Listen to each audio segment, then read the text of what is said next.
If you haven't already tried to draw something like this, I advise you to give it a go. It's super simple and the result is just quite, I don't know, beautiful if you ask me. I just love that something so easy as a bunch of lines across a page like this, and then a few other lines in the diagonal direction create this kind of grid. And this is the foundation to such a beautiful drawing.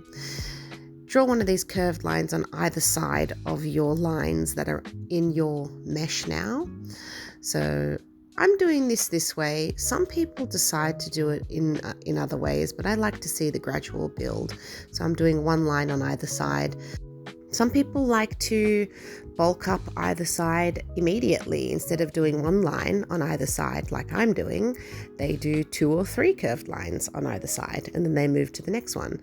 But like I said, I like to see the gradual build.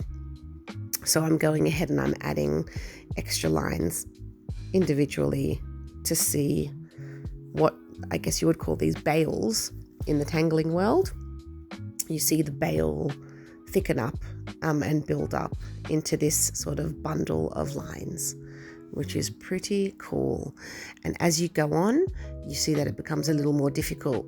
So you just try to keep squishing them in there, making sure that the point where you're trying to return to is the starting point of the line. Okay, don't forget to try to always get back to that middle point. And then we're just going to color it in, and I'm just sticking to black and white.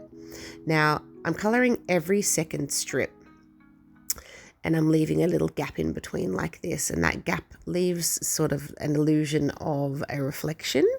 So I am going to just do this consistently across the entire page. Some people like to draw that shine line and then color both sides of it, just like what I've done here.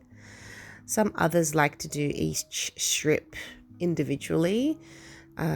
It's just whatever's easier for you to remember. Sometimes people do one side like what I'm doing here and then do the other side by leaving a little gap in between. And then I thicken up the outside line and look at the end result. Isn't that really just so cool? And you can do this with other colors. You can do this with other mediums. You don't have to use a marker. I used a marker for this one. It's my favorite, one of my favorite markers, I would say, the Artline 210 medium 0.6 size. And this is the result you get. I actually have free downloadable templates and other coloring book options in my Ko-fi store. If you'd like to check it out, you can find the link in my bio, and you can grab yourself some templates to work on now.